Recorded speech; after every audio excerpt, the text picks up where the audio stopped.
శ్రీమాత్రే నమః. ఈ కార్తీక మాసంలో ఒక అద్భుతమైన విషయాన్ని మనం తెలుసుకుందాం. మనం మన ఛానల్లో ఈ మాస శివరాత్రి అభిషేకాలు అవి వీడియోస్ పెట్టుకుంటున్నాము, కమ్యూనిటీ పోస్టులు పెట్టుకుంటున్నాము. అలాగే అక్కడ జరిగిన ఎన్నో లీలా వైభవాల గురించి కూడా మనం చెప్పుకుంటూ ఉన్నాం కదా. నాకు గత 4 రోజుల క్రితం ఒక ఆయన మెయిల్ రాశారు. అదేంటంటే ఆయన వయస్సు ఇప్పుడు 45 సంవత్సరాలు, ఆయన భార్యకేమో 40 సంవత్సరాలు అనమాట. వాళ్ళు 4 సంవత్సరాల ముందు వరకు మలేషియాలో ఉండేవారు. పాపం వాళ్ళకి సంతానం లేదు. ఎన్నో పూజలు చేశారు, ఎన్నో దేవాలయాలకు వెళ్ళారు, ఎన్నో మొక్కులు మొక్కారు, సంతానం కలగలేదు. ఈయనేమో పరమ శివభక్తుడు, భార్య కూడా శివభక్తురాలే. కానీ పాపం ఈ పూజలు అవన్నీ చేసి ఇంకా నా వల్ల కాదు, నేనేం చేయను, నన్ను ఏం చేయమని చెప్పి మీరు అడక్కండి అని చెప్పి అనేసారట. డాక్టర్స్ చూపించుకుంటే డాక్టర్స్ అన్నారట, అసలు ఏ మాత్రం ఏ లోపము లేదు, సంతానం ఎందుకు కలగటం లేదు అనేది మాకు తెలియటం లేదు అని చెప్పి డాక్టర్స్ కూడా చెప్పేసి IVF చేయించేసుకోండి అని అన్నారట. ఈయనకేమో IVF చేయించుకోవడం ఇష్టం లేదు, భార్యకేమో పిల్లలంటే చాలా ఇష్టం కాబట్టి IVF కి ప్రయత్నిద్దామా అని చెప్పి ఆవిడ అన్నారట. వాళ్ళు 4 సంవత్సరాల క్రితమే మనకి భారతదేశానికి 4 సంవత్సరాల క్రితమే భారతదేశానికి వచ్చేసారు. అయితే మన ఛానల్లో మనం పోస్టులు అవి పెడుతూ ఉంటాం కదా. 2 సంవత్సరాల క్రితం ఆయన కూడా ఈ పోస్టులు అవి చూసారట. ఈ శంకర మఠంలో యాగం జరిగింది కదా, అప్పుడు ప్రసాదం ఇచ్చారు కదా, ఆ ప్రసాదం తీసుకోవడానికి కూడా వచ్చారట. అసలు ఆ ప్రసాదం తీసుకున్న వాళ్ళలో కొంతమందికి సంతానం కలిగిందని చెప్పి మన ఛానల్లోనే కామెంట్లు అవి పెట్టారు. ప్రత్యక్షంగా వాళ్ళు కూడా ఫోన్స్ చేసి పేర్లు కూడా పెట్టించుకున్నారు. సరే, వీళ్ళు కూడా వచ్చి ప్రసాదం తీసుకున్నారు. ప్రసాదం తీసుకుని సంవత్సరం అయిపోయింది, సంతానం కలగలేదు. సరే, మనకి ఇంతే ప్రాప్తం అని అనుకున్నారట. ఈ మాస శివరాత్రి అభిషేకం అవి మనం వీడియోస్ పెడుతున్నాం కదా. వాళ్ళు ఏం చేసేవారట, ఒకసారేమో నవావరణార్చనకు వచ్చి అక్కడ పాల్గొని నవావరణార్చన చూసి నవావరణార్చనకి కూడా ద్రవ్యాన్ని కట్టారు. అంతే, ఇన్ని రోజులు చేయించుకుంటాము అని కాకుండా నవావరణార్చనకి ద్రవ్యాన్ని వాళ్ళు అక్కడ సమర్పణ చేస్తూనే ఉన్నారు.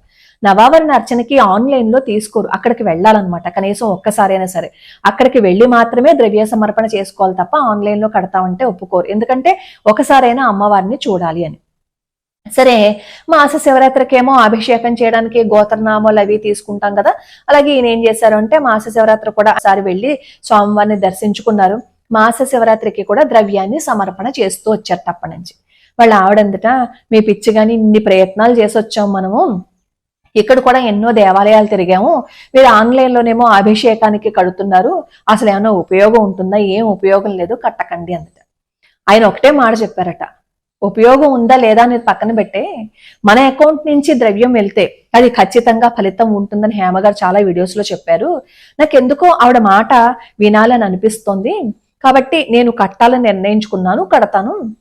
సరే, ఇప్పుడు మనకి ఫలితం ఉంటుందా లేదా పక్కన పెడితే అక్కడ ఒక మంచి పని జరుగుతోంది. ఆ మంచి పని జరగడానికి మనం కూడా ద్రవ్యాన్ని పంపించగలిగే అవకాశం మనకి భగవంతుడు ఇచ్చాడని అనుకుంటాను. దాంతో మన కర్మ తీరుతుందో ఏమవుతుందో సరే అన్ని పక్కన పెట్టేసి అని చెప్పి ఆయన కూడా మాస శివరాత్రి అభిషేకానికి ద్రవ్యాన్ని పంపించటం, ఆయన కూడా ప్రతిరోజు పరమేశ్వరుణ్ణి ప్రార్థించటం, ఒక సంతానాన్ని ఇవ్వు ఆయన, ఒక బిడ్డనివ్వు అని చెప్పి ఆయన ప్రార్థిస్తూ ఉండేవారట. ఆయన నాకు మెయిల్లో రాసిన విషయం ఏంటో తెలుసా, నాకు చాలా ఆశ్చర్యంగా అనిపించిందమ్మా, నాకు అద్భుతంగానే అనిపించింది. మా ఆవిడ ఇప్పుడు 6వ నెల గర్భవతి. లేత నెలల్లోనే చెప్దాం అనుకున్నాను, కన్సీవ్ అయిన వెంటనే నేను చెప్పాలని అనుకున్నాను. కానీ మా ఇంట్లో వాళ్ళు అలా వద్దు, అప్పుడే చెప్పొద్దు అని అన్నారు కాబట్టి నేను చెప్పలేదు. ఇప్పుడు 6వ నెల గర్భవతి, నాకు కూతురు పుడితే శివాని అని పేరు పెట్టుకుంటాను. మీరు అంటూ ఉంటారు కదా, నేను ఇన్ని క్షేత్రాలు తిరిగి వచ్చేసిన తర్వాత ఇక్కడికి వచ్చాను, బహుశా ఆ పుణ్యం నన్ను ఇక్కడికి రప్పించిందేమో, అందువల్లే నా కర్మ కరిగి నాకు సంతానం భాగ్యం కలిగిందేమో అని అనుకుంటున్నానమ్మా, నేను ఎప్పటికీ రుణపడి ఉంటాను అని చెప్పి నాకు మెయిల్ పెట్టారు. నాకు అది ఎంత ఆనందంగా అనిపించింది అంటే, ఆయన అలా చెప్తున్నప్పుడు నాకు నాయనార్ కథ గుర్తుకొచ్చింది. మీ అందరికీ బహుశా తెలిసే ఉంటుంది, మనకంచనార్ నాయనార్ అని. ఆయన కూడా గొప్ప శివభక్తుడు అనమాట. శివనామ స్మరణే ఊపిరిగా బ్రతికేవారు. ఆయన ఇంటికి ఎవరైనా వచ్చారు అని అనుకోండి, శివుడే వచ్చాడు, పరమేశ్వరుడే వచ్చాడని చెప్పి అతిథి సత్కారాలు చేసి పంపించేవారు. ఎప్పుడు విసుక్కునేవారు కాదు. సర్వకాల సర్వావస్థల యందు పరమేశ్వరుడి పాదాలని ఆయన మనసులో పెట్టుకుని పూజిస్తూ ఉండేవారు. అంత శివభక్తుడు. మరి అంత శివభక్తుడు కదా, పరమేశ్వరుడు అనుగ్రహం ఉండాలి కదా. మరి సంతానం లేదు. ఆయన ప్రతినిత్యం బాధపడేది అదే, ఒక్క బిడ్డనివ్వు నాకు, ఒక్క బిడ్డనివ్వు అని చెప్పి. అలా వీళ్ళ ప్రార్థనలు ఫలించి ఆయనకి ఒక సంతానం కలిగింది. ఆ పుట్టిన అమ్మాయి అద్భుతంగా ఉంటుందన్నమాట, అపురూప లావణ్యవతి. సరే, తండ్రి ఏమో శివభక్తుడు, మరి అదే రక్తం కదా ఈ అమ్మాయిది కూడా. ఈ అమ్మాయి కూడా అపర శివభక్తురాలు. ఈ అమ్మాయికేమో యుక్త వయసు వచ్చిన తర్వాత వివాహం నిశ్చయిస్తారు. ఆ వరుడు కూడా శివభక్తుడే, ఆయన కూడా నాయనర్లో ఒకరనమాట. ఆయన గురించి కూడా మనం తర్వాత చెప్పుకుందాం. అయితే వీళ్ళిద్దరికి వివాహం నిశ్చయం అవుతుంది. ఇంకా వివాహం చేసే రోజు వచ్చేసింది. ఆ రోజు ఏమవుతుందంటే, ఈ కాంచనార్ నాయనార్ దగ్గరికి అంతా విభూతి రాసేసుకుని ఈ జడలు కట్టేసి సాక్షాత్తు శివస్వరూపంలో ఉన్న ఒక సన్యాసి వచ్చారట.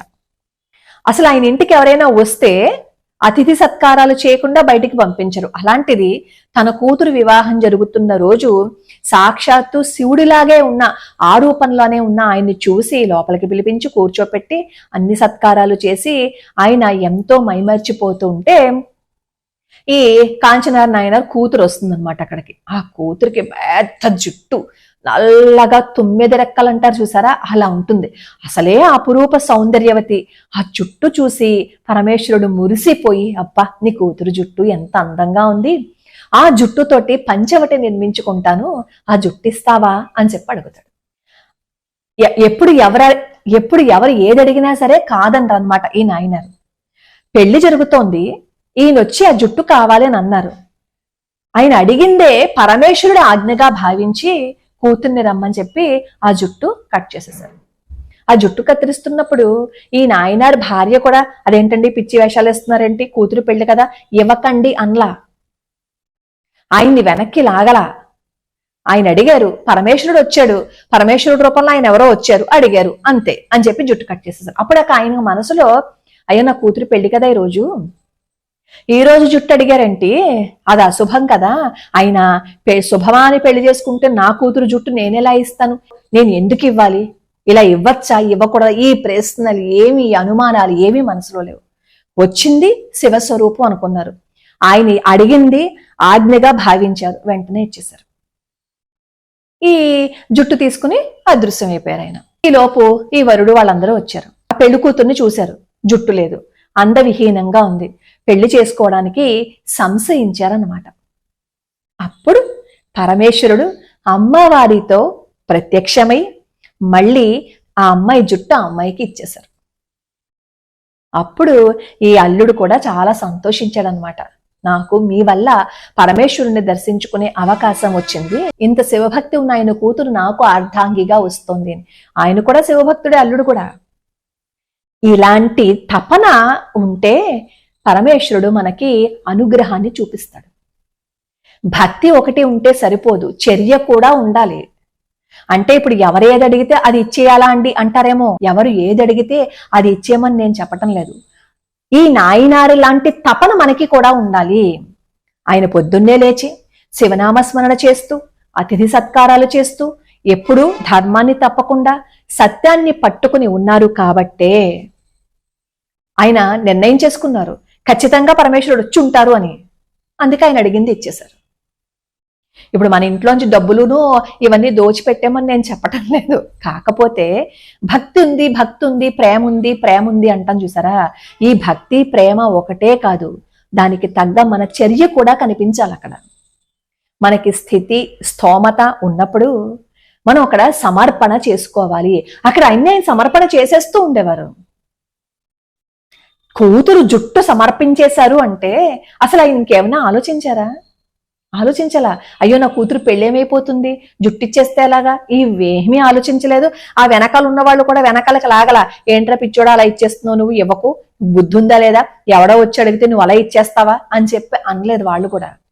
ఎందుకంటే అక్కడ ఉన్న వాళ్ళందరూ కూడా శివభక్తులే కాబట్టి, శివుడి ఆజ్ఞ లేనిదే చీమైనా కుట్టదు అని భావించేవాళ్ళు కాబట్టి అందరూ అలా మౌనంగానే ఉన్నారు ఆ నాయనరా పని చేస్తుంటే.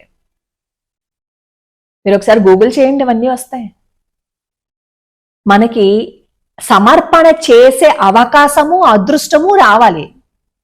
సమర్పణ చేసే అవకాశము అదృష్టము వచ్చినప్పుడు పక్కన ఉన్న కొంతమంది రాక్షసులు ఉంటారు, రాక్షస స్వభావం ఉన్నవాళ్ళు. వాళ్ళు అక్కడ ఇస్తారేంటి, ఇక్కడ ఇస్తారేంటి, మీ ఇంట్లో లేరా, మీ పక్కన లేరా అని మాట్లాడతారు.